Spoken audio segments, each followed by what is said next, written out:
My name is Ursula Yuri Kane.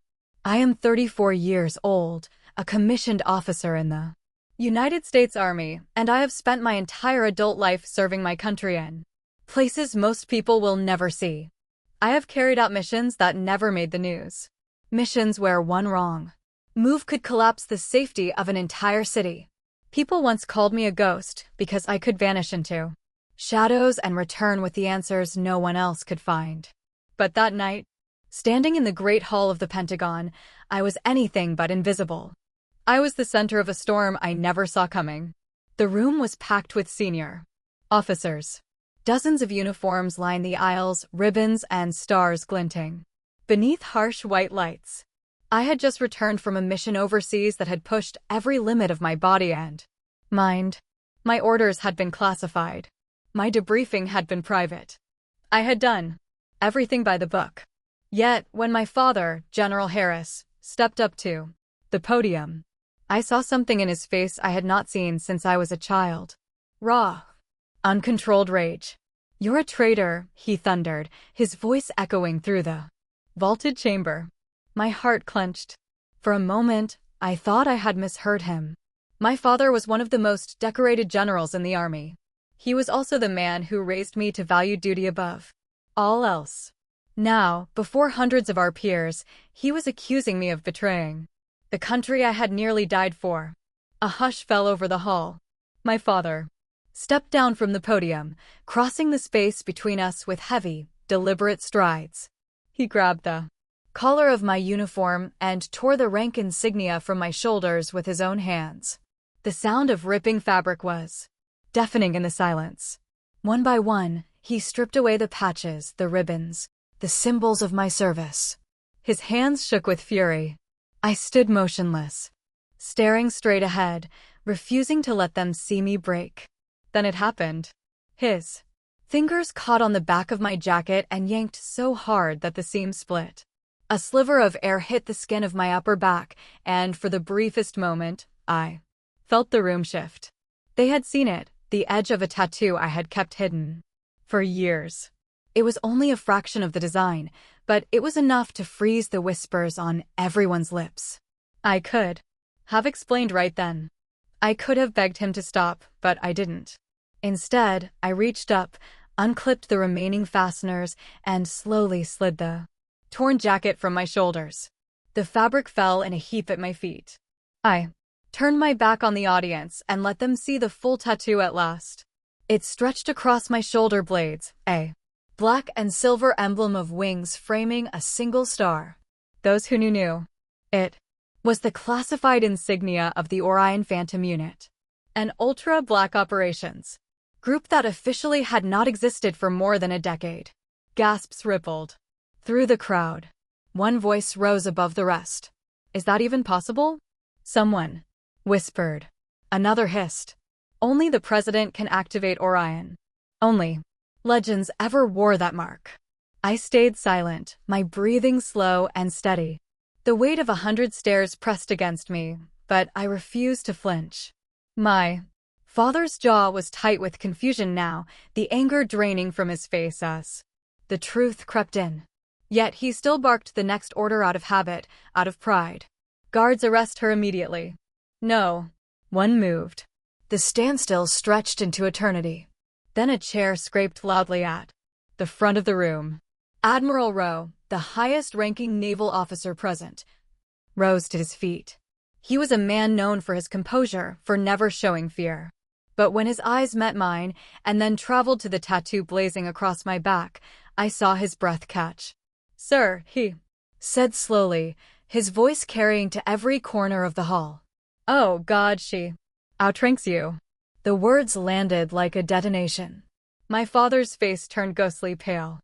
Murmurs erupted, a tide of disbelief surging through the crowd. Someone muttered, "Orion Phantom Unit was dissolved more than 10 years ago. How could she?" Another said, "If she's Orion, she reports directly to the president. No one here can touch her." I bent down, picked up the torn jacket, and held it loosely in my hands.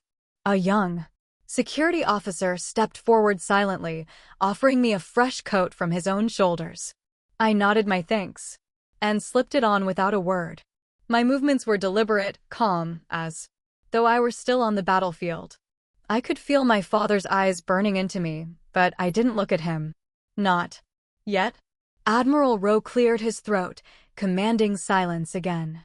This proceeding is suspended effective immediately, he declared.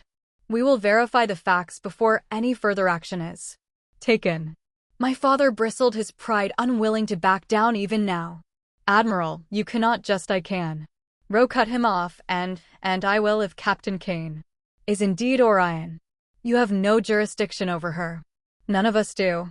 I caught the flicker of uncertainty in my father's expression. He had built his entire career on absolute control. And now the control was slipping through his fingers.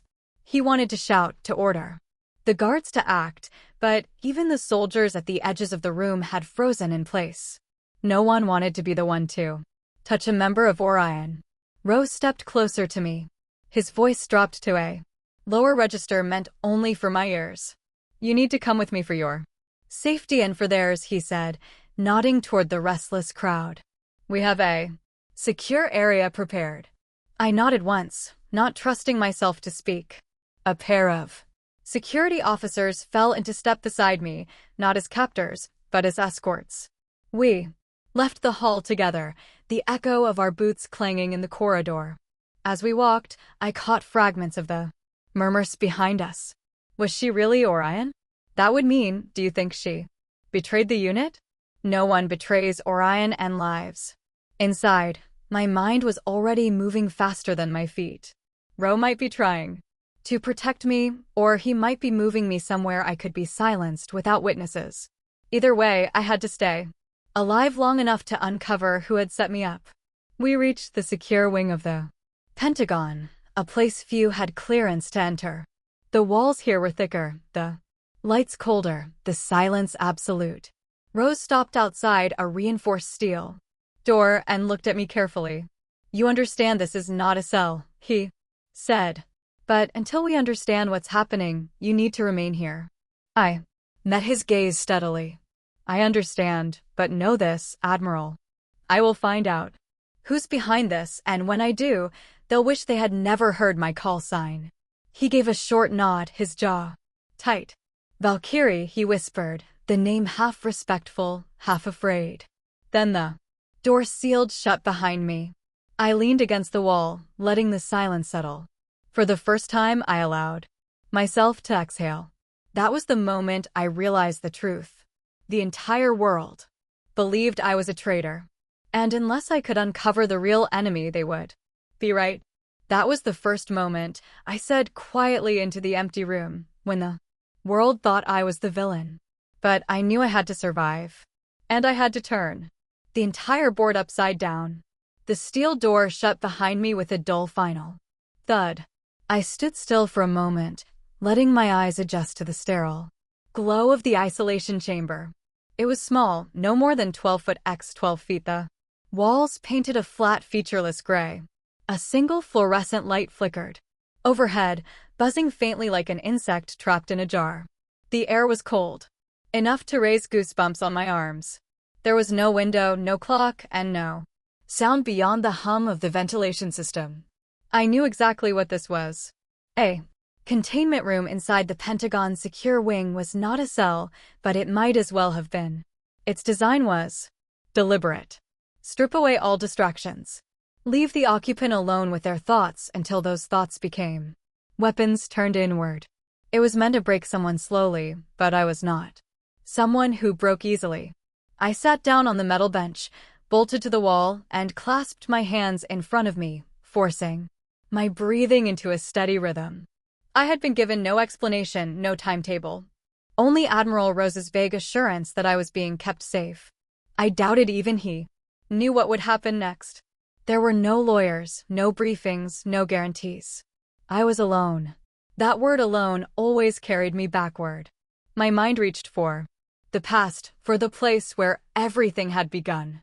I closed my eyes and I was 19. Again, standing on a rain-slicked tarmac at Fort Bragg, a single duffel bag at my feet and no one to see me off. I remember the recruiter's words echoing in my ears. You'll disappear into a program that doesn't exist. Do you understand the cost? I had understood. And I had still signed my name, Orion Phantom Unit. Even now, just thinking. The name sent a shiver through me. We were ghosts. We had no ranks, no service records, no official identities. The world believed we had been dissolved a decade ago, and that was exactly the point. We were the contingency no one wanted to admit existed. A surgical team of assassins, infiltrators, and saboteurs who could operate without oversight when the nation's security was at stake. The training had been brutal. We slept for hours a night if we were lucky. Our bodies were torn down and rebuilt from scratch. My weapon was the rifle, and my instructors pushed me until the crosshairs were as natural to me as breathing. I could hit a moving target at 1,000 yards in wind or rain with no second chance. They called me Valkyrie after my first live mission. I had been 19 years old and already carried the lives of 10 men on my trigger finger. I opened my eyes, pulling myself back into the present. But the memories kept bleeding in. The faces of my Orion teammates flashed behind my eyelids. Mackenzie, the communications wizard who could hack into anything with a signal. Reyes, who could dismantle a bomb blindfolded. Chin, the medic who patched me up more times than I could count. We had been a family forged in fire, loyal to one another in ways the outside world would never understand. And then one day, without warning, Orion had vanished. The unit was disbanded, the survivors dispersed, the files buried so deep they might as well have been burned. But I had never left. Not truly. Orion had left its mark on me. Literally, the tattoo on my back was a symbol known only to those who had earned it. It was not decoration. It was a warning. Anyone who recognized it understood the price of crossing someone like me. And now that mark had been revealed in the most public way possible. I leaned forward, resting my elbows on my knees. Someone had orchestrated this. My father's outburst in the Great Hall had been too sudden, too theatrical. He believed I had betrayed the country. But who had planted that belief? Who had whispered in his ear? My gut told me the same. Enemies I had faced in Orion's shadow wars were moving again, pulling strings from the dark. The light above me flickered harder, casting the room into momentary blackness before buzzing back to life. My reflection stared back at me from the polished steel of the door. I barely recognized the woman I saw. Jaw set, eyes sharp, shoulders still squared even in solitude. I had only a few hours, maybe less, before someone decided what to do with me. I could wait here and let them decide, or I could start assembling the pieces myself. The pass was coming for me but I was no longer the 19-year-old girl who had stepped onto that tarmac alone. I straightened slowly, every muscle coiled. With purpose. If my enemies wanted to drag me back into the shadows, I would meet them there. And this time, I would bring the light. I could picture my father, even without being in the same room. General Harris, the man whose voice could silence an entire command center, was undoubtedly pacing the length of his office at that very moment. Every surface in that room was sharp, immaculate, a reflection of the man himself. He believed in order. He believed in control. And he believed beyond all doubt that I had betrayed the very institution he had dedicated his life to. From the isolation chamber, I imagined him hunched over classified reports, his jaw locked as he reread the casualty counts from the last mission. That operation had cost lives, good men and women who would not be coming home. And someone had leaked intelligence that compromised the entire team. He was convinced that someone was me. To him, it made perfect sense. I had returned from a mission earlier than expected without the fanfare of a debriefing. My commanding officers could not access my full orders because they were sealed under Orion's classification protocols. And then there was the tattoo. To most, it was nothing more than a relic from a disbanded unit. To my father, it was a symbol of secrets, of loyalties he could not control. I closed my eyes and felt the familiar ache in my chest. My father. And I had always lived in different worlds, even as we wore the same uniform. From the time I was a child, he treated me less like a daughter and more like a soldier in training. I still remembered standing at attention in our backyard when I was 8 years old, my tiny feet planted in the grass as he barked. Instructions about posture, discipline, and honor. He told me once that the Kane family name was a torch and I was expected to carry it without ever letting it fall. At first I tried. I studied hard, earned top scores at the academy, won marksmanship competitions, just to see the rare flicker of pride in his eyes. But pride from General Harris was always conditional. When I graduated early, he called it expected. When I volunteered for my first deployment at 19, he didn't ask if I was ready. He simply said, "Don't embarrass me." The memory shifted into a flashback so vivid. It was like stepping through a door. I was 19 again, packing my gear in the dim barracks at Fort Bragg. My father had stopped by unexpectedly, towering in the doorway like a shadow. "You don't have to go," he had said, his voice low. But it wasn't concern I heard. It was warning. "If you go, you'd better come back with results. The Kane name doesn't tolerate failure." "I know, sir," I had replied. Automatically. I didn't call him Dad. That word hadn't felt natural on my tongue for years. He'd stepped closer, then adjusting the strap on my pack like I was one of his soldiers. "You're smart, Yuri. Don't get soft out there. There's no room for weakness in this family." Those words had burned into me as I boarded the transport plane. I didn't realize it at the time, but that was the day I stopped trying to win his approval. Somewhere between the explosions and the silence of sniper nests, I learned that my life couldn't revolve around a man who saw me only as an extension of his legacy. Back in the present, I imagined him now, fists clenched as he rewatched surveillance footage from the mission that had gone wrong. He would be fixating on every angle, searching for proof that I had betrayed him, betrayed the country, betrayed the family name. That was how he justified what he'd done in the Great Hall, stripping me of my insignia in front of hundreds of officers. In his mind, he was protecting the institution. He didn't see it as humiliating me. He saw it as upholding the standard he believed in. But the truth was my father didn't know me anymore. He didn't know what I'd endured with Orion. He didn't know the things I had done to keep this country safe. The ghosts I carried on my shoulders. And now, because he refused to see beyond his own belief in my guilt, he had become a weapon in someone else's game. I leaned back against the cold wall of the isolation chamber and let the thought settle. If I wanted to survive this, I couldn't just clear my name. I would have to expose the shadow that had convinced my father I was a traitor. And somewhere, deep inside me, a voice I hadn't heard in years whispered, "You'll have to face him again. And this time, you can't afford to lose." The door to the isolation chamber opened with a mechanical hiss, and I immediately recognized the man who stepped in. Admiral Rowe didn't need introduction. His reputation preceded him. He was the highest-ranking officer in the room earlier, the one whose voice had silenced the chaos when my tattoo was revealed. He carried the weight of decades in service, his uniform immaculate, every ribbon perfectly aligned. But his eyes were what struck me. They were calculating yet cautious. Like a man approaching a weapon he wasn't sure was loaded. He dismissed the 2 security personnel with a flick of his hand, waiting until the door sealed shut behind them before he spoke. "Captain," he stopped himself, correcting the address. "Ursula Kane, or should I call you by your call sign? Valkyrie?" The name long buried sent a ripple down my spine, but I didn't flinch. "You can call me whatever you need to, Admiral," I said evenly.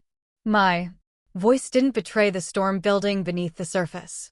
He stepped closer, boots echoing against the tile, his hands clasped behind his back. "I need you to understand the position you're in," he said. "If you truly are a surviving member of Orion Phantom Unit, then you are a national asset. One of the last of a unit so classified that even the president must tread carefully to invoke it. But if you've betrayed us, if you're responsible for what happened on that last mission, then I will personally give the order to end your life. Do you understand me, Kane? I met his stare head on. I understand you perfectly. But you need to understand something too, Admiral. Whether you think I'm an asset or a liability doesn't change reality. And reality is that the real traitor is out there sitting comfortably in a room full of officers who have no idea how deeply they've been compromised. Rose's jaw tightened. He wasn't accustomed to being challenged. Those are heavy accusations, Captain. You'll need more than defiance to convince me. I'm not here to convince you, I said, my voice calm. I'm here to survive and to finish what Orion started. His brows drew together as he studied me, perhaps weighing whether I was reckless or deliberate. Your father believes you leaked classified intel that cost American lives, he said slowly. He's not the only one. You disappeared off the grid for 36 hours after the operation. That alone raises questions. I let the accusation hang in the air, my silence deliberate, and then I leaned forward slightly. You've read my sealed record, Admiral. You know Orion's directives. Disappearances happen because our missions require it. But you also know what I was trained for. If I wanted to vanish forever, I would have. I'm here because someone wants me silenced. And they're using my father as their blunt instrument. The mention of my father unsettled him, though he masked it well. General Harris has a reputation for being uncompromising, but he believes in the chain of command. Rose said, no, I corrected him. He believes in control, and right now he's being controlled by someone who understands his blind spots. Someone who knows his pride will make him act without asking the right questions. For the first time, Admiral Rose's expression softened just slightly. He was seeing the pattern I had already pieced together. You're saying your father is being manipulated, he said. I'm saying there's a traitor playing a very long game, I replied. They're hiding in plain sight, and the easiest way to cover their tracks is to make me the scapegoat. I don't need you to trust me, Admiral. I need you to open your eyes before they bury both of us. Roe remained silent for a long beat, the tension in the room palpable. Then he spoke, his voice low. If you're right, we're dealing with something far larger than I realized. But if you're wrong, he let the threat hang deliberate. I'm not wrong, I said. And if you want to find the truth, you'll need me alive. His gaze held mine a moment longer before he finally nodded. You'll remain in protective isolation, he said. For your safety and for the safety of this entire command, I'll begin an independent review of the intelligence failure. But understand this, Kane. If I find even a shred of evidence that you betrayed us, I will not hesitate. I allowed a small nod, masking the rush of determination that coursed through me.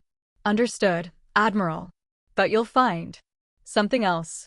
And when you do, you're going to realize we don't have much time left. He turned sharply, the door sliding open once again. Before he stepped out, he looked back over his shoulder. You'd better hope you're right, Valkyrie. When the door shut behind him, the room was silent again. But my mind was anything but. I knew I had just bought myself time. Maybe hours, maybe days, but it wasn't enough. Someone had orchestrated this entire spectacle to destroy me. And the longer I sat in that room, the closer they were to succeeding. I leaned against the cold wall, letting my breath steady, the name Valkyrie echoing in my ears. They wanted me forgotten. They wanted me erased. But I wasn't going anywhere. When the door sealed, I hit the call panel. I am invoking counsel, I said. I request Ethan Cole, former Orion legal advisor under special access. Record this as preservation of privilege and operational integrity. The intercom went silent. 10 minutes later, Admiral Rowe entered with a tablet. You are certain about Cole? He asked. He left government and avoids attention. He is the only attorney who knows Orion procedures without a briefing. I said he understands how we documented actions when paper could not exist. If I was framed, the proof sits in those shadow ledgers. Rose searched my face, then nodded. I will authorize contact. He will meet you here under sealed conditions. If his review contradicts you, I send you to tribunal. Understood. He left. I rebuilt the mission in my head. Tasking order, encrypted. Handshakes, the courier late by 9 minutes. A decoy convoy that never appeared on satellite.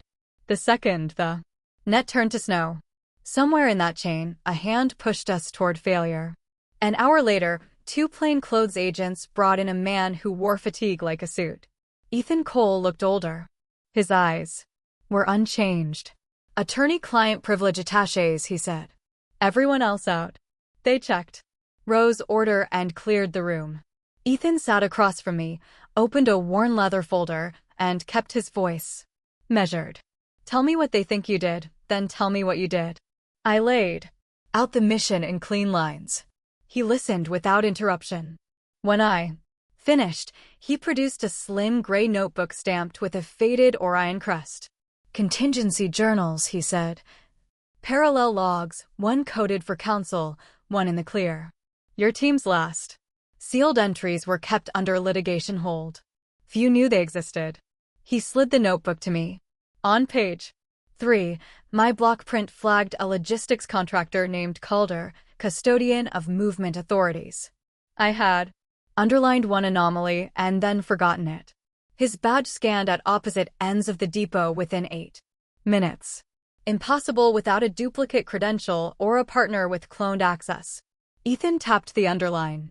You write like a sniper. No adjectives, only ranges. If we corroborate this, we have another suspect. The intercom buzzed. Admiral, the feeds are exploding. The watch officer said. Rowe returned with his tablet. A headline roared. Former Black program operative suspected an insider leak. Sources say Pentagon legend under review. A split screen showed my academy. Photo beside images from the hall. The ticker chewed and the crowd split along reflex lines. The country loves myths. Until a single word makes them flinch. Traitor. Rowe's tone went steel. The leak came from inside. Damage control is underway. The storm will crest by nightfall. He looked at us. You know what that means. It means the architect is burning the house to smoke me out. I said, we place a counteroo before the narrative hardens. Ethan nodded. We file an emergency preservation order. Compel logistics to freeze access logs for the 36-hour window. Then we brief the Inspector General in camera about the contingency journals. We do not surrender copies. We show enough to prove chain. Do it. Rowe said. I will clear the lane. He stepped out to make calls. Ethan leaned in. Yuri, your father will double down. He will not help us until proof is brutal. I know. He has always mistaken force for clarity. Then let us give him clarity. Ethan said. I want your original field notes. Any non-standard media you used. You kept those habits even when command told you to stop. They live here, I said, tapping my temple. But you can seize one thing today. 2 days before tasking, Calder requested a midnight override at the depot and blamed a software patch. The request carried my father's digital counter signature, not his hand, his stamp. If someone spoofed it, we have a forgery. If he approved without reading, we have negligence. Either way, it opens a door. Ethan wrote quickly. Rowe returned and handed him a badge. You are cleared to serve orders and pull logs under my authority. The Admiral said, move fast. The press is circling. He left. Ethan slipped his pad away. Survival is not the win. He said, vindication is. If you want both. Let me do the slow work while you prepare for when the truth surfaces. I stood. Then we make the proof. Undeniable, I said. And we do it before the sun goes down. Ethan arrived before dawn with a sealed laptop and the look he wore in court when a witness had just lied. He waited for the door to latch, set the machine on the table, and spoke in a voice meant for transcripts. Someone is staging your fall. The crime scene is synthetic. The timeline is counterfeit. Show me, I said. He opened a local archive. No. Network, no chance for a wipe. First, the depot access logs tied to the operation. Your courier's entry shows at 0207 and again at 0201 on opposite doors 90 m apart. Humanly impossible. Also, physically impossible because the second door's magnetic seal still shows a tamper flag from the previous inspection. The software cleared the flag. The hardware never reset. That mismatch is gold. He tapped a second window. The video feeds that should match those entries were scrubbed and re-encoded. The audio track was replaced with a loop of distant forklift noise to hide the splice. Our expert compared the encoder signatures. The facility uses a POCO H264 profile. The doctored clips carry a generic FFmpeg profile at a bit rate the system cannot produce. Whoever did this counted on speed and fear. They forgot the small math. I felt my shoulders loosen. Not from relief, but alignment. What else? Badge events on. Your account after the mission, Ethan continued. At 0440, your credential pings a restricted server room. Problem. Your badge was in an evidence envelope signed by the duty officer at Z432. I pulled the envelope from storage. The tamper seal shows heat warping. The adhesive underlayer is bubbled. Someone used a pocket heater to lift it, then pressed it back with a roller. Sloppy, but not obvious unless you run a UV pass. He switched to a log viewer. The security information and event management system clocks are synced by GPS. The depot time server is not. We found a drift of 9 seconds. The forger aligned events to the wrong clock. When you reconcile everything to GPS, they're perfect sequence stutters. It is like a metronome that skips a beat. Roe will ask for a name. I said, we are circling. 1. Ethan replied, Calder, logistics. He submitted a midnight override 2 days before the tasking. The request carried your father's digital counter signature. We examined the cryptographic hash. The signature validates the key store says it issued the token, but the key store audit log is missing 1 line from that hour. The gap is exactly 1 second. Only a console admin with physical access can pause the daemon and dump it without tripping the alert. That is a ghost. Admin. Either Calder had help or he is the help. What about the attack itself? I asked. Proof the intel route was poisoned and the leak points away from me. Ethan opened packet captures from the mission prepnet. A single outbound burst from a maintenance workstation at EO32 Sincas. Harmless except the workstation's network interface was disabled in software that week for patching. The burst wrote a management out-of-band channel that only vendors use. We subpoenaed the vendor's records. Someone authenticated with a field engineer token which was reported stolen 6 months ago. Embedded in the payload is a salt string we recognized from a previous Orion compromise attempt. Same actor, same vanity tell. The same actor also made your father look inattentive by pushing that counter signature into his queue at the end of a briefing block. When he approves routine items in batches. I stood and paced the small room to bleed the static from my muscles. The floor felt level again. Who else knows? Just us and the Admiral. Ethan said he has ordered preservation across 3 systems and quarantined the depot time server. He also had public affairs push a bland statement about standard review procedures. It will not stop the chatter, but it buys a cycle. Another window, another blow. Ethan brought up a still frame from a corridor camera near the server room. The image showed a figure in a cap and mask. Unhelpful except for a habit too specific to ignore. The person carried their clipboard by the bottom edge with the thumb on top, palm facing out. I had seen that grip in 100 briefings. The hand told me what the face hid. You think it is Calder? I said. I think it is someone who learned to copy calm, Ethan answered. Look at the sleeve. The cuff is taped to stop snagging inside a rack. That is a tech habit. Calder is administrative. He does not tape cuffs. He outsources touch work. But the clipboard shows a laminated route tag from the courier cage. Only 2 people can sign those at that hour. Calder is one. The other is Master Sergeant Leeds. Ledids maintain the badge printers and the cage locks. He also shot beside me at the range and never missed his reload. Checks. He would not risk a sloppy seal. He would not forget UV unless he wanted us to see it. Ethan smiled without humor. Exactly. This is bait shaped like certainty. If we sprint at leads, the real hand cleans Calder and scrubs the key store. We need to lock them both without declaring which one scares us. So, we set a trap. I said, we seed a new narrative into the system. We publish a dummy after-action addendum that includes a decoy checkum only the saboteur would try to correct. We watch who touches it and how, and we move you. Ethan added, the leak has made you a symbol. Symbols get targeted. Ro can shift you to a compartment inside Navy Intel for 72 hours under a medical pretense. Your father will fight it. Let him. The noise will hide the move. I looked at the map in my head. The lanes, the angles, the shot that matters. Do it. And Ethan. He waited. When this lands, I want the proof to teach, not just punish, prevent. He nodded once. Then he went to make it real. Ethan sat across from me, pen frozen above his notepad when I said the name out loud. Orion Phantom Unit wasn't just a ghost story. We existed. And 10 years ago we dismantled something that was never supposed to surface. Admiral Rowe shifted.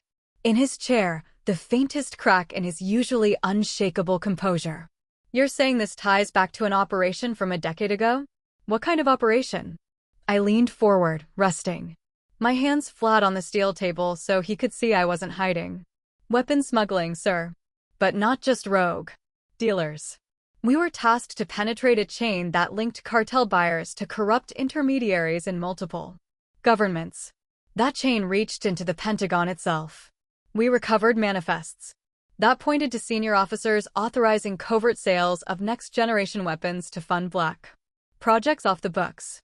We intercepted the cargo and shut it down. At least we thought we did. Ethan's pen scratched a line across the paper.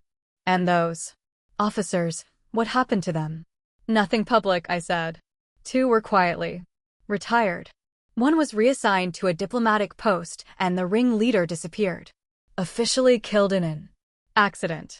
But the reality, we never found a body, and the money trail vanished into offshore shells before we could pin it down. Orion's files were sealed, and we were ordered never to mention it again. Rose's jaw tightened. Because if it leaked, the public would see the military turning its weapons into contraband. I nodded. Exactly. But I'm telling you now because whoever is framing me is using the same methods. The clock drifts, the missing logs, the stolen vendor token. It feels too familiar. That network isn't dead. Someone from that operation survived, and now they're covering their tracks the same way we once exposed them. Ethan looked up sharply. You're suggesting someone at the general officer level might still be involved. I didn't hesitate. Yes, and they're powerful enough to make my own father believe I'm the enemy. Harris has always lived by chain of command. If someone at his level told him I was compromised, he would accept it as gospel. He's not my enemy, but he's being used. Rowe exhaled. Through his nose, his arms crossing in a way that made the decorations on his sleeve glint. He wasn't used to doubt. Yuri, if you're right, I can't just walk into a Joint Chiefs meeting and accuse unnamed ghosts. But I also can't ignore the evidence Ethan uncovered. If these people are still embedded, they could compromise more than you. They could the chain of command entirely. That's why you're hesitating, I said quietly. Because one wrong move and it blows back on the Navy, on the entire Department of Defense. But you need to understand. This isn't about me clearing my name anymore. This is about stopping them before they plant someone higher. Ethan tapped his notebook. Rowe, we can cross-reference the shell corporations we tracked 10 years ago with the supply contracts called authorized recently. If the same entities appear, that's your probable cause. You don't have to go public yet. You just have to keep Yuri alive and buy us time. Rose's eyes met mine. For the first time, I saw not suspicion, but a glimmer of reluctant trust. If I shield you now, I put my career in their crosshairs. But I also know the men and women of Orion never walked away from a fight unfinished. If you're one of them, you'll see this through. Are you ready for that? I straightened, shoulders square. I've been ready since the day they branded me with the Orion mark. I didn't choose this tattoo for decoration. It was a vow, and I don't break vows. He nodded. Slowly. Then we proceed carefully. Ethan, start tracing those contracts. Yuri, you stay in the compartment I set up for you. If this leaks further, you'll be a target for more than character assassination. Ethan raised an eyebrow. You're siding with her? Rose. Reply was measured, but resolute. I'm not siding with anyone. I'm hedging against the possibility that the United States military has a cancer in its core. And if that's true, I'll burn my own stars to cut it out. He stood and walked to the door, but paused with his hand on the frame. Yuri, you have 72 hours. Use them well. After that, I won't be able to protect you without evidence. I can drop on the table like a hammer. I nodded once. I'll get you the hammer, Admiral. Just be ready to swing it when the time comes. As the door shut behind him, Ethan looked at me with something between admiration and fear. Yuri, you just declared war on ghosts. I allowed myself the smallest of grim smiles. Then I'll hunt them like one. Ethan and I had barely begun to map out our plan when the room's intercom crackled. Admiral Rose's voice came through colder than before. Yuri, turn on Channel 5 now. Ethan grabbed the remote and flicked on the wall monitor. My breath caught the instant the footage filled the screen. There I was, clear as day, stepping through the reinforced doors of a remote weapons depot. The timestamp was from 48 hours before the explosion that had killed 5 men and obliterated an entire stockpile of classified ordnance. The same explosion I was being accused of engineering. The video zoomed in with clinical precision, pausing as I glanced toward the camera. My face was unmistakable. No, Ethan muttered, leaning forward. This doesn't make sense. I weren't anywhere near that depot. You were debriefing after the extraction op. I was in the room with you. I clenched my jaw, my pulse pounding in my ears. That's not me. Not really. Look closer at the shadows. The way the frame jitters. This was composited.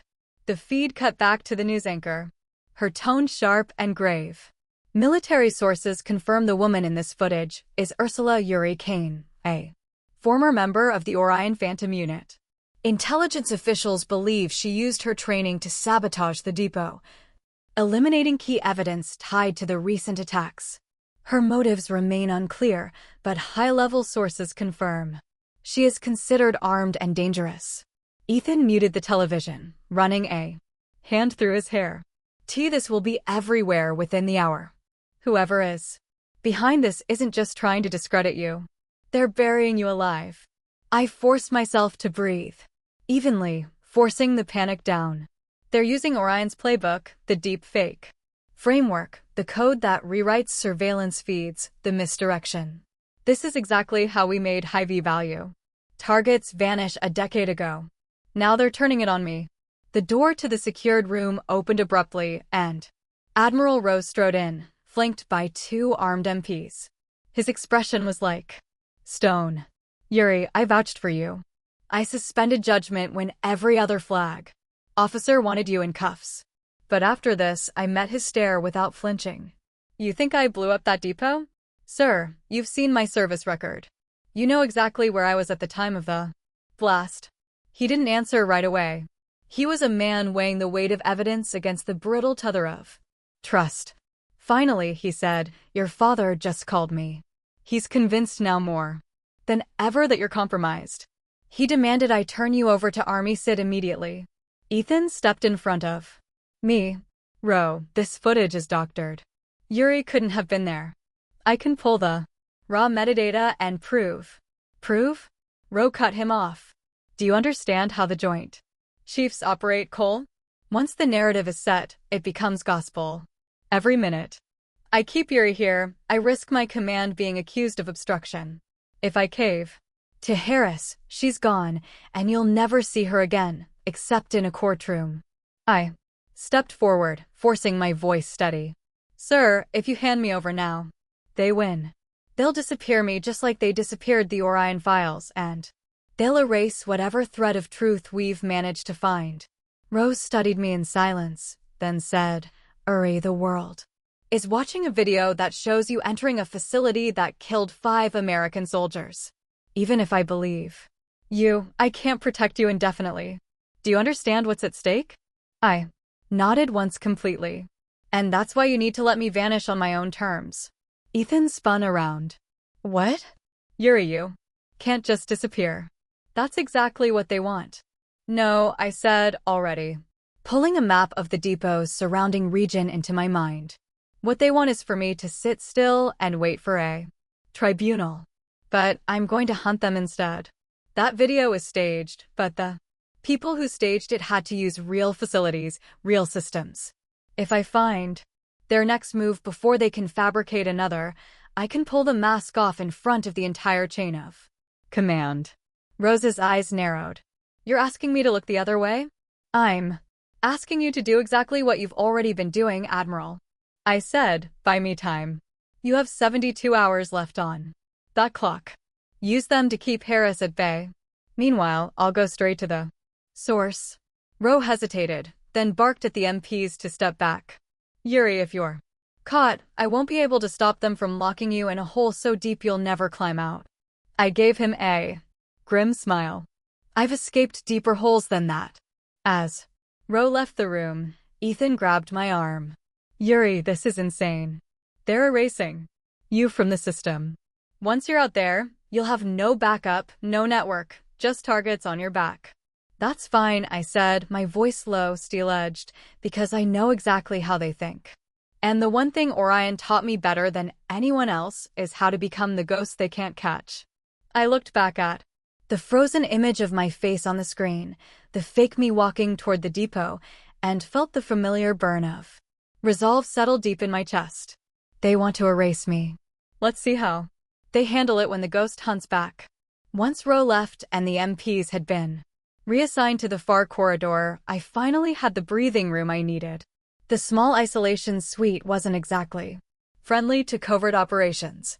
There were cameras tucked into every corner and a sensor grid sweeping for wireless activity, but the Orion Phantom unit had trained me to operate under far worse conditions. I sat on the edge of the steel-framed cot, rolling my shoulders like I was merely restless while my hands worked beneath the mattress.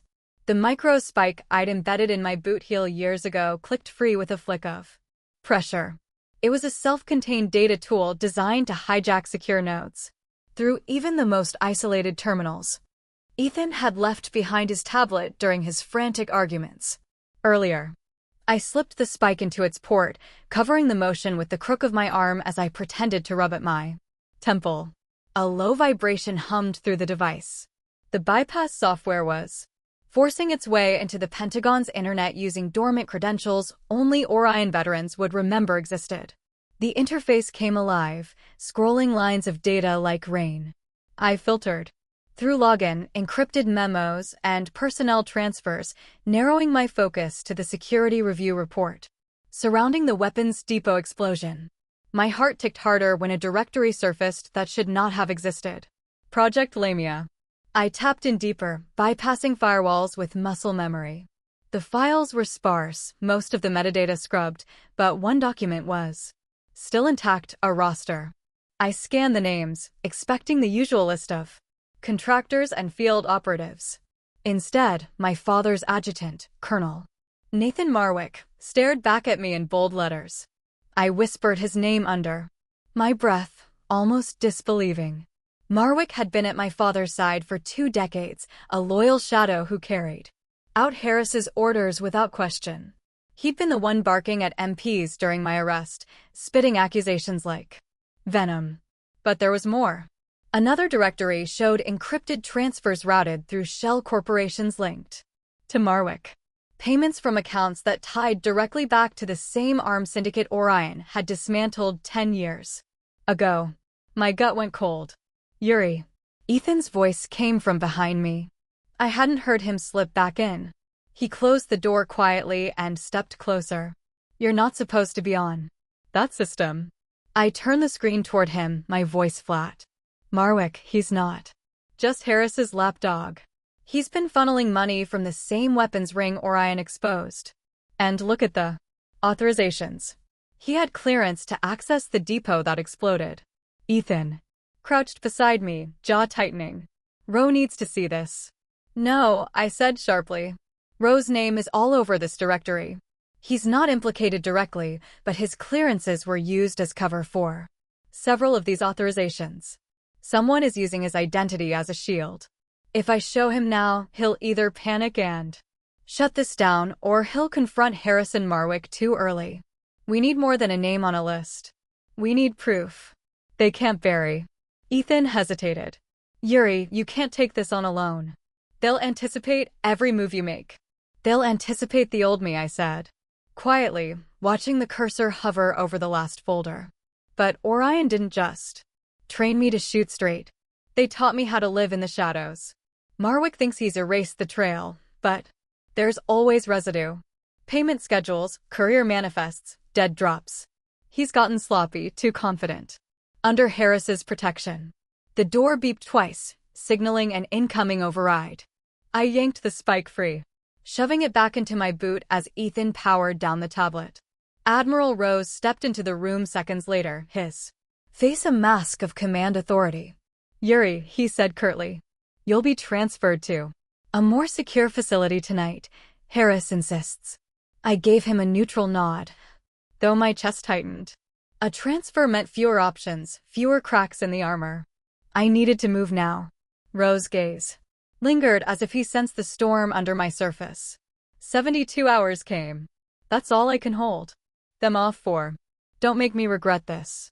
As he left, Ethan whispered urgently. What now? I slipped my boots back on and stood tall.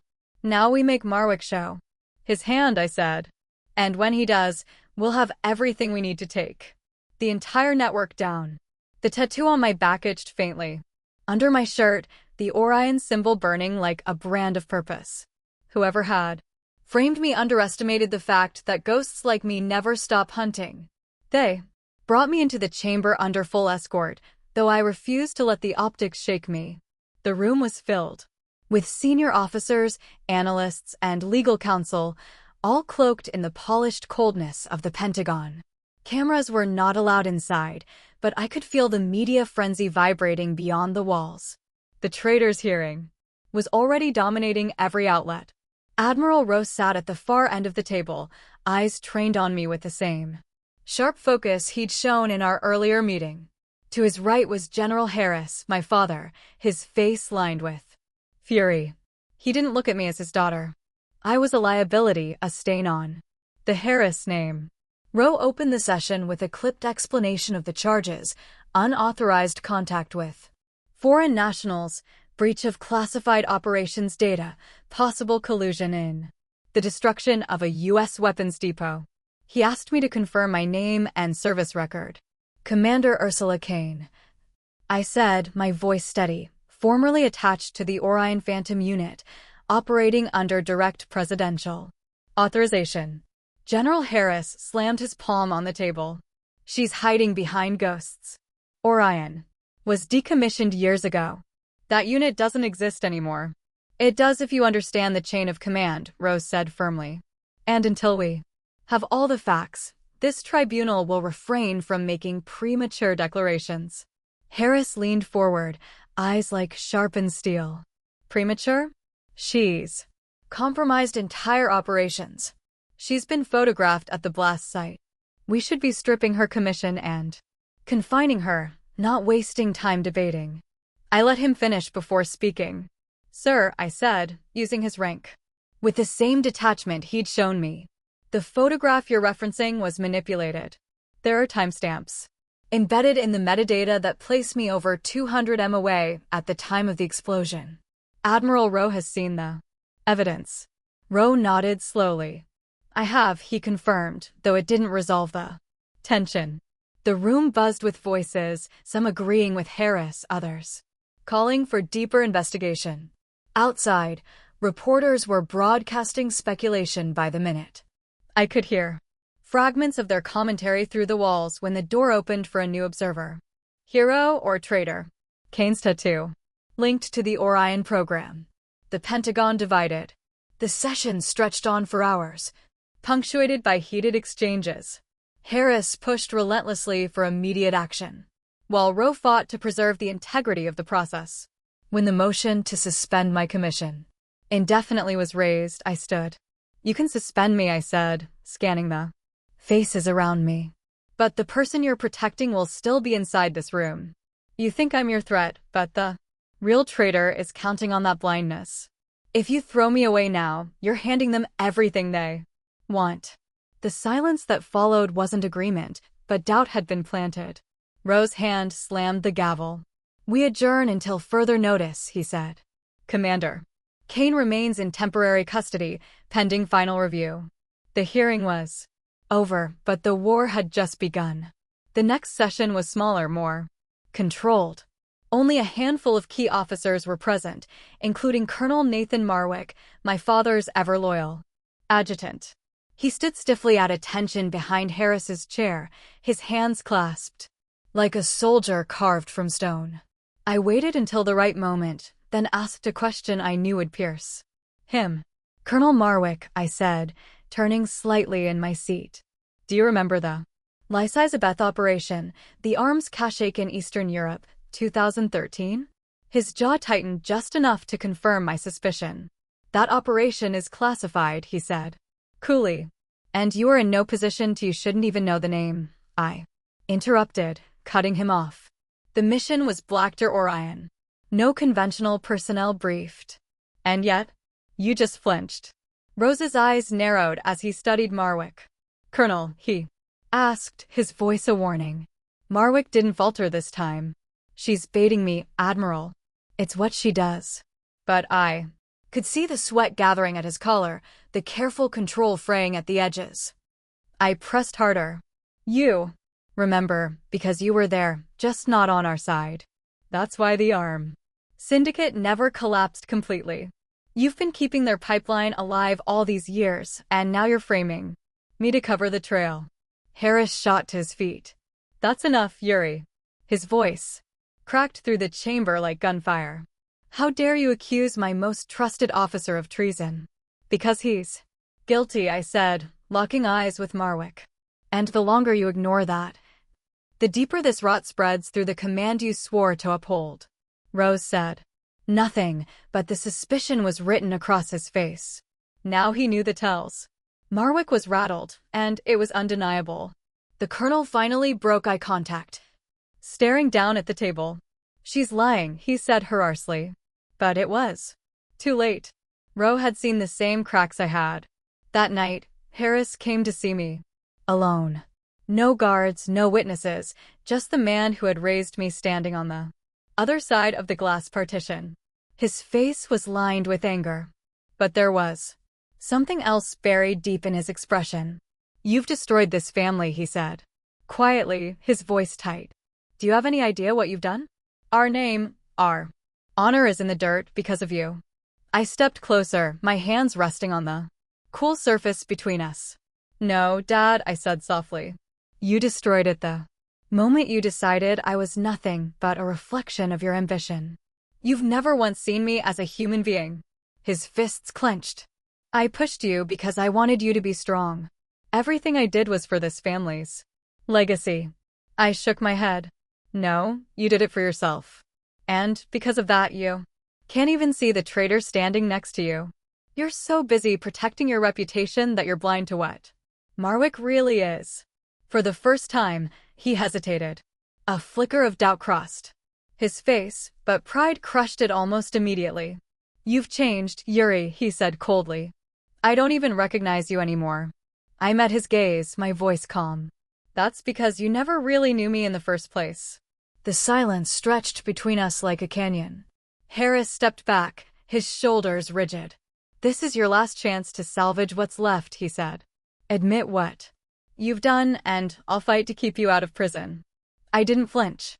"I won't confess to crimes I didn't commit.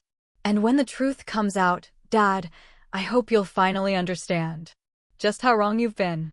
He left without another word, and I stood alone, the weight of our fractured bond pressing harder than any accusation. But I couldn't let it break me. The fight wasn't just about clearing my name anymore. It was about proving that the values I'd been taught to serve still meant something. And I was running out of time. Ethan and I met in the narrow, fluorescent-lit interview room where I'd been allowed occasional legal consultations. This time there was no time for pleasantries.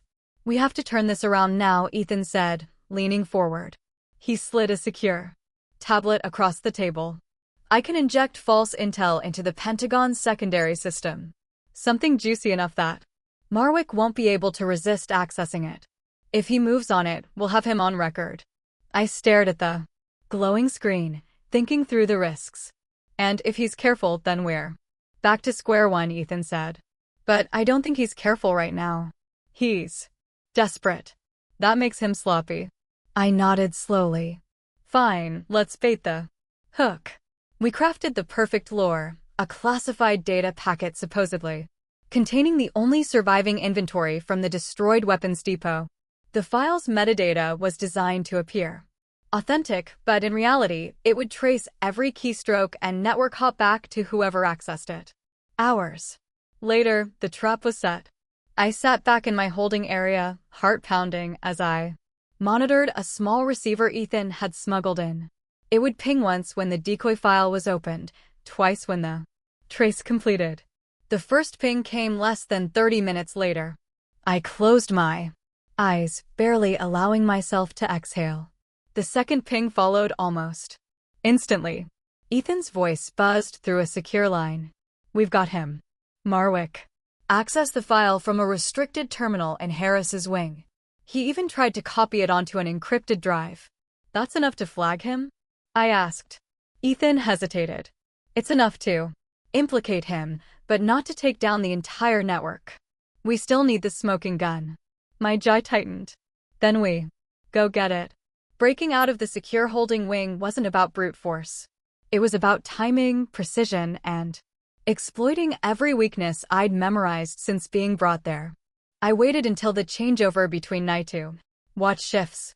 The guard rotation left a 90-second gap where cameras were recalibrated and blind spots overlapped. Using a small strip of reflective tape Ethan had passed me, I tricked the motion sensors into reading static movement in the corridor, buying precious seconds. The first locked door required bypassing a keypad. I didn't have the code, but I knew the rhythm of the guard's keystrokes. During my time in Orion, I'd learned to read patterns by sound. 3 attempts later, the light flickered green. I slipped out into the labyrinth of the Pentagon sublevels, every step measured. I couldn't afford to be caught. My destination, the classified data vault where high-tier evidence was stored. Ethan had given me the floor plan, but the vault was a fortress guarded by biometric locks, thermal scanners, and constant surveillance. I improvised. When a maintenance crew passed through, I blended into their column, hard hat pulled low. My posture was different, my expression unreadable, but I walked like I belonged. Inside the vault corridor, I peeled away from the group, ducking behind a wall panel. Using a thermal reader I jury-rigged from a sensor in the holding room, I traced the heat signature of the keypad. The last 4 digits glowed faintly. One more guess, and the vault door clicked open. I stepped into a room lined with servers and sealed crates. The air was cold, humming with the energy of classified secrets. For a moment, I just listened. There were no footsteps, no alarms yet. Ethan's voice whispered in my earpiece. "Once you find the files, you have less than 6 minutes before the system flags unauthorized access. Make it count." I moved fast, navigating the digital archive like it was second nature. Orion had trained me to think like a machine. Search parameters, code, keys, cross-references, and then I saw it hidden behind layers of encryption, a directory linked to Marwick and 4 other senior officers. I downloaded everything onto a secure drive, and then I found the file that changed everything. The document was extensive. Financial transfers, weapons, inventories, even correspondences linking Marwick's group to an international arms syndicate. Each line of text was a dagger implicating him deeper and deeper. But one detail froze me. Among the names listed in the conspiracy was my father's.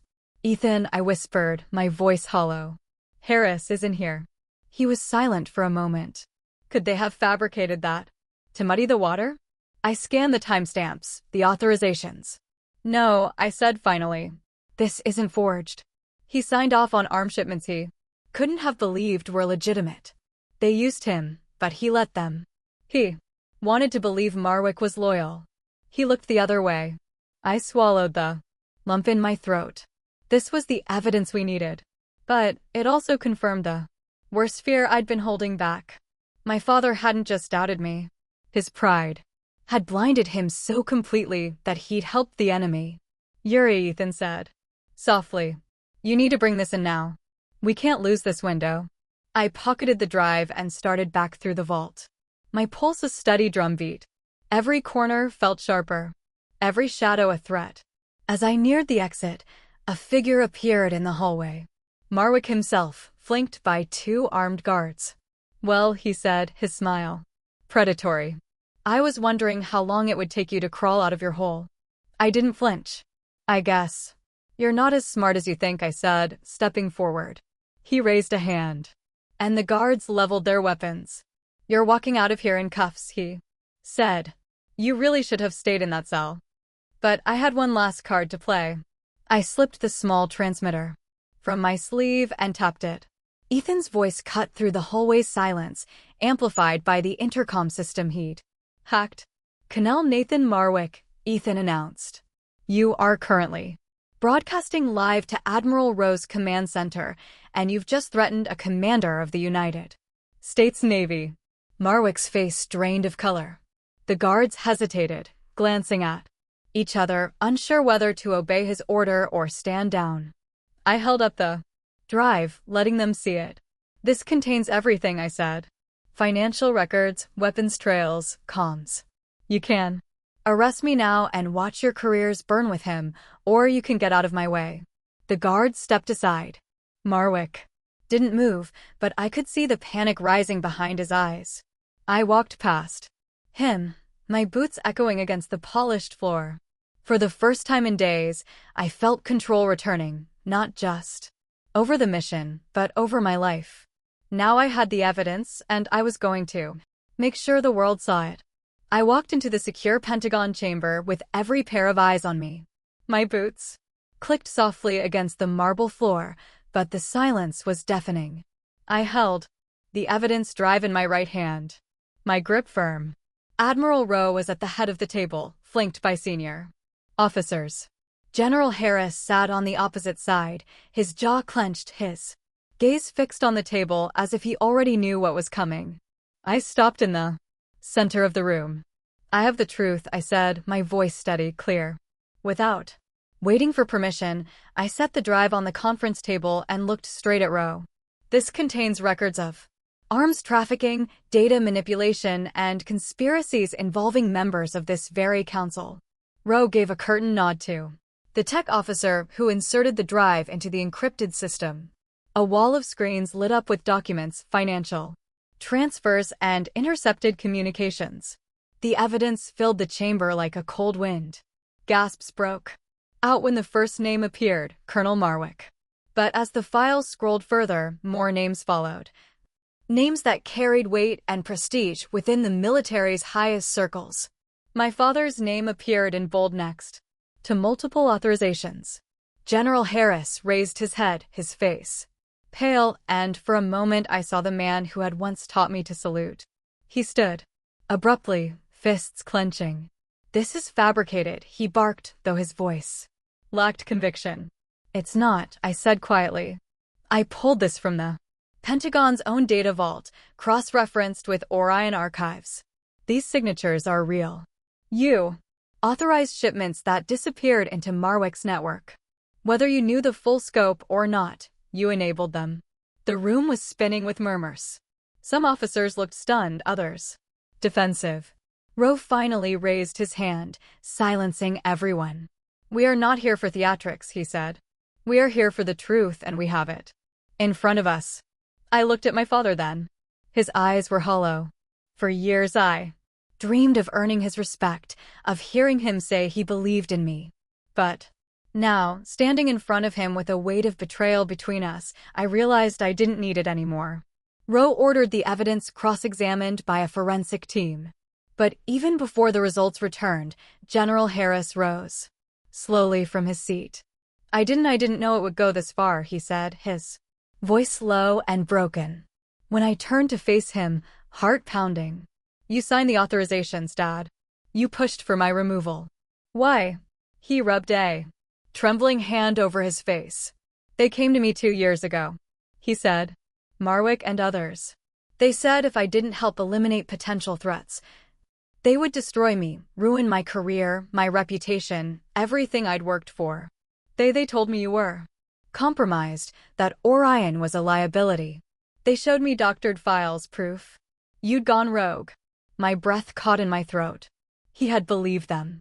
He had believed lies about his own daughter because his pride and fear left no room for trust. I thought I was protecting the family's honor, Harris said, voice cracking. But I was their pawn. They used me to isolate you, to frame you, to keep Orion buried forever. The admission hit me harder than any accusation. My father hadn't simply doubted me. He had been manipulated into becoming a weapon against me. I felt a flicker of anger, then sorrow, then something deeper. The hollow grief of realizing the man I had once trusted would never be the same. They threatened you, I said softly. But you still made a choice.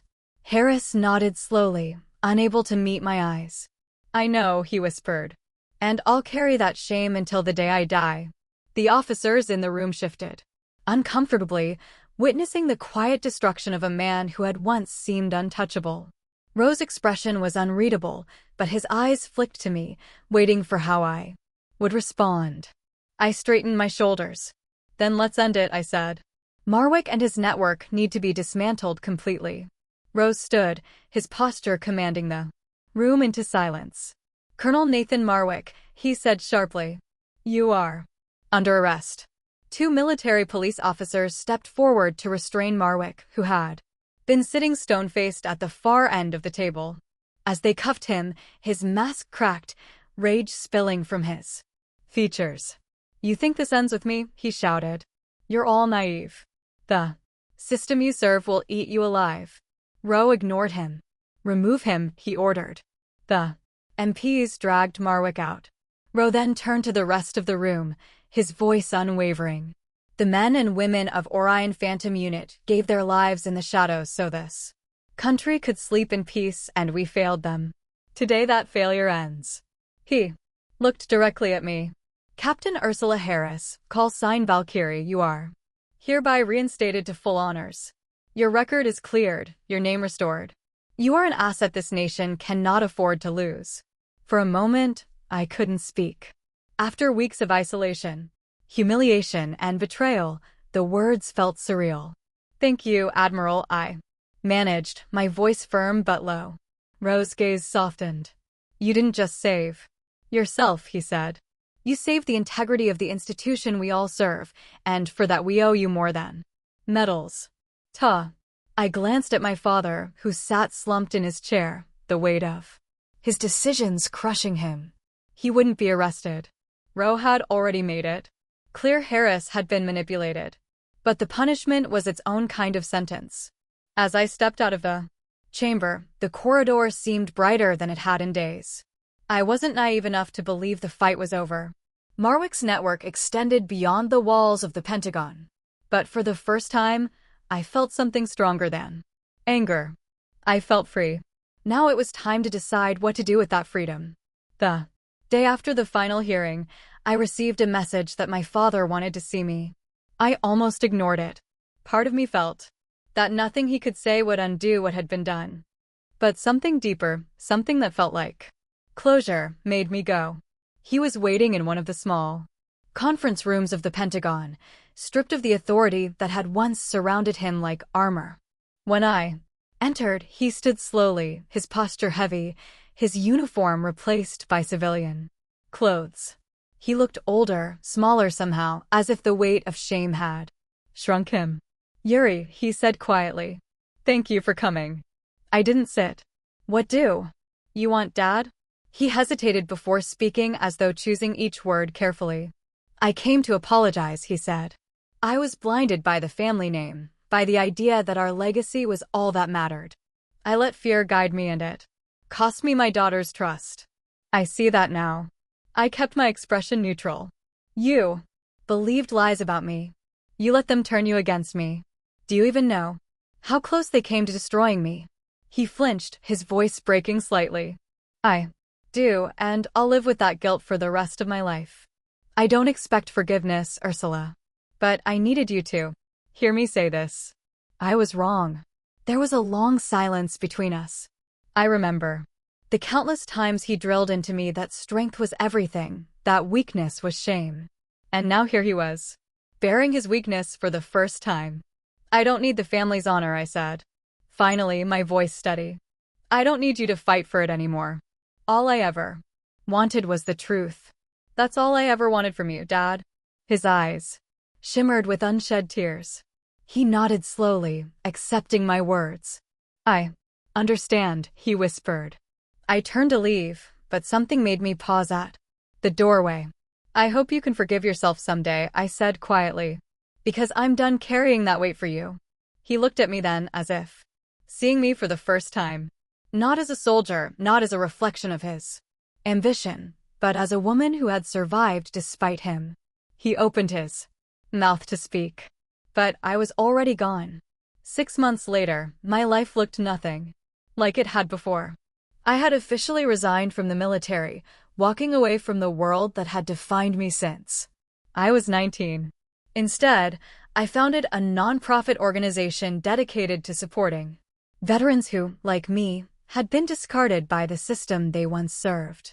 Our small office was in a converted warehouse in Virginia. The walls were lined with photos of men and women who had served in silence, their names often forgotten. Every morning, I came in early to brew coffee and review grant applications, learning skills that had nothing to do with weapons or missions. One afternoon, Admiral Rowe arrived unannounced. He stepped into my office, still carrying the quiet authority that made people sit straighter. You're hard to find these days, he said with a faint smile. I gestured for him to sit. I'm not hiding, I said. Just building something new. He looked around the room, nodding in approval. You've built something good, he said. Then his expression turned serious. But I have an offer for you, Yuri. Orion Phantom Unit is being reactivated, and I want you to command it. No one is more qualified than you. The words hit me harder than I expected. There was a time when that offer would have meant everything to me. But now I knew the cost. Admiral, I said slowly. I appreciate the trust, but I'm done living in the shadows. I've spent too many years fighting wars no one ever saw, carrying secrets no one was meant to know. I can do more good here. Rose studied me for a long moment, then gave a slow nod. I thought you might say that, he said. Still, the offer stands. And for what it's worth, I'm proud of you. Something softened in my chest. Thank you, I said. He rose to leave, but stopped at the door. You remind me of why we fight, he said quietly. Don't forget that. When he left, I sat back at my desk, looking at the photos on the wall. My life no longer revolved around missions or titles. I wasn't a soldier anymore, and I didn't need to be. I was building something lasting. Something that couldn't be stripped away with a torn uniform. And for the first time in years, I felt at peace. Before we say goodbye, I'd love to know, where are you watching from?